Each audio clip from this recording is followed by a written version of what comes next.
Hi brethren, and welcome to Universal Church channel, where we share Bible episodes every day. Today we are reading the Gospel of Matthew chapter 6 and chapter 7. Lovely friends, if you find this content helpful, please share, comment and subscribe so that we may help others to discover the mystery of salvation. The Gospel of Jesus according to Matthew chapter 6 verse 1. Take care not to perform your religious duties in public in order to be seen by others. If you do, your Father who is in heaven has no reward for you. Therefore, when you do acts of charity, do not have a trumpet blown in front of you, as hypocrites do in the synagogues and in the streets, so that people will praise them. There, I tell you, is their reward. But, when you do acts of charity, do not let your left hand know what your right hand is doing, so that your charity may be secret, and your Father, who sees what is in secret, will reward you. And, when you pray, you are not to behave as hypocrites do. They like to pray standing in the synagogues and at the corners of the streets, so that people will see them.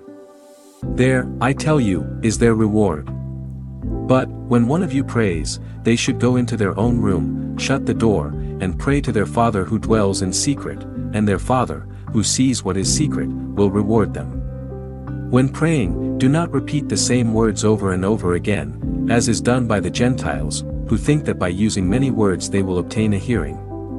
Do not imitate them, for God, your Father, knows what you need before you ask Him. You, therefore, should pray like this. Our Father, who is in heaven. May your name be held holy. Your kingdom come, your will be done. On earth, as in heaven. Give us today the bread that we will need. And forgive us our wrongdoings, as we have forgiven those who have wronged us. And take us not into temptation, but deliver us from evil. For, if you forgive others their offenses, your heavenly Father will forgive you also, but, if you do not forgive others their offenses, not even your Father will forgive your offenses. And, when you fast, do not put on gloomy looks, as hypocrites do, who disfigure their faces so that they may be seen by people to be fasting. That, I tell you, is their reward. But, when one of you fasts, they should anoint their head and wash their face, so that they may not be seen by people to be fasting, but by their Father who dwells in secret, and their Father, who sees what is secret, will reward them. Do not store up treasures for yourselves on earth, where moth and rust destroy, and where thieves break in and steal. But store up treasures for yourselves in heaven, where neither moth nor rust destroys, and where thieves do not break in or steal. For where your treasure is, there will your heart be also. The lamp of the body is the eye. If your eye is unclouded, your whole body will be lit up, but, if your eye is diseased, your whole body will be darkened. And, if the inner light is darkness, how intense must that darkness be? No one can serve two masters, for either they will hate one and love the other, or else they will attach themselves to one and despise the other. You cannot serve both God and money. This is why I say to you, do not be anxious about your life, what you can get to eat or drink, or about your body, what you can get to wear. Is not life more than food, and the body more than clothing? Look at the wild birds, they neither sow, nor reap, nor gather into barns, and yet your heavenly Father feeds them. Aren't you more precious than they? But which of you, by being anxious, can prolong their life a single moment? And why be anxious about clothing? Study the wild lilies, and how they grow. They neither toil nor spin, yet I tell you that even Solomon in all his splendor was not robed like one of these. If God so clothes even the grass of the field, which is living today and tomorrow will be thrown into the oven, won't He much more clothe you, you of little faith?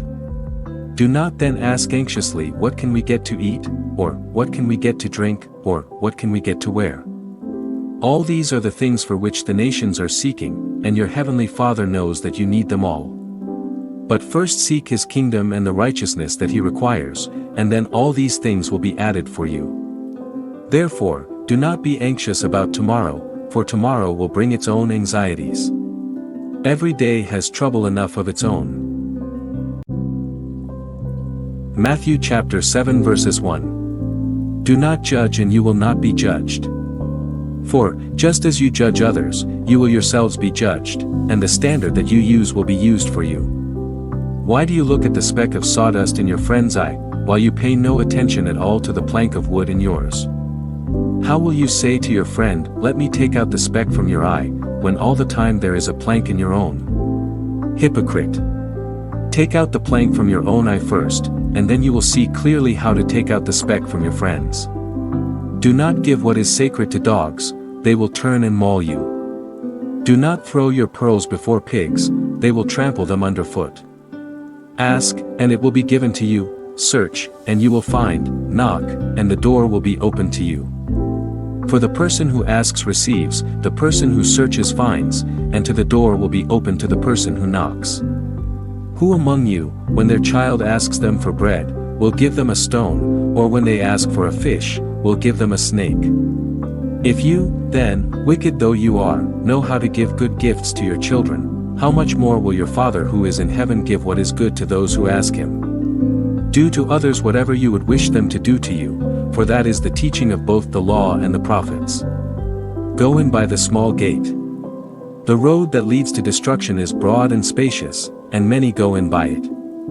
For the gate is small, and the road narrow, that leads to life, and there are few who find it. Beware of false teachers, people who come to you in the guise of sheep, but at heart they are ravenous wolves. By the fruit of their lives, you will know them. Do people pick grapes from thorn bushes, or figs from thistles? So, too, every sound tree bears good fruit, while a worthless tree bears bad fruit. A sound tree cannot produce bad fruit, nor can a worthless tree bear good fruit. Every tree that fails to bear good fruit is cut down and thrown into the fire. So, it is by the fruit of their lives that you will know such people. Not everyone who says to me, "Master, Master," will enter the kingdom of heaven, but only he who does the will of my Father who is in heaven. On that day many will say to me, "Master, Master, was not it in your name that we taught, and in your name that we drove out demons, and in your name that we did many miracles?" And then I will say to them plainly, "I never knew you. Go from my presence, you who live in sin." Everyone, therefore, who listens to this teaching of mine and acts on it may be compared to a prudent person, who built their house on the rock. The rain poured down, the rivers rose, the winds blew and beat on that house, but it did not fall, for its foundations were on the rock. Everyone who listens to this teaching of mine and does not act on it may be compared to a foolish person, who built their house on the sand.